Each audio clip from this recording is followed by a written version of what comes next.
आज मु आपण मानक पई नेकी आसीची माछ मसला भजार रेसिपी। माछ भजा पखाल भात सहित हेउ किंबा गरम भात सहित खाइबा पई बहुत भल लगी थाए।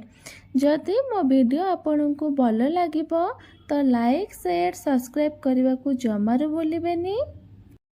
नमस्कार, मो सुमित्रा स्वागत करुछि मो यूट्यूब चैनल कुकिंग पैशन को। प्रथमे मु एठी गोटे ब्लेंडिंग जार नेछि। एथिरे मु सांबर पियाज मु एठी 9 रु 10 टी दे देछि। रसुण कला 10 रु 12 टी एठी नेछि।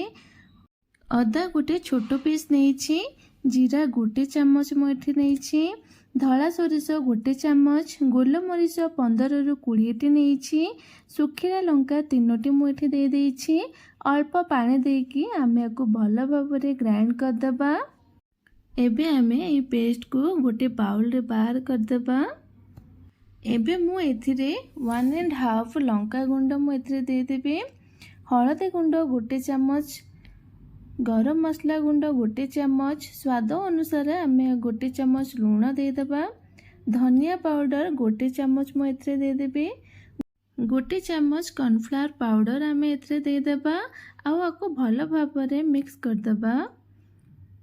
मिक्स हो सारा पर मु एठी 8 पीस रोही माछ नेछि।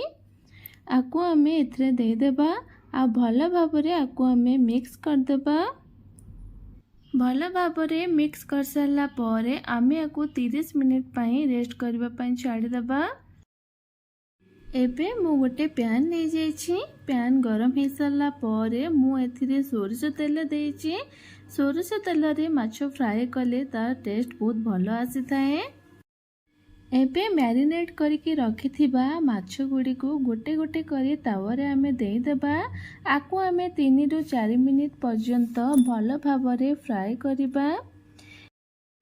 किछि समय पर एबे गोटे साइड बहुत भल भाबरे भाजी हो जाइछि।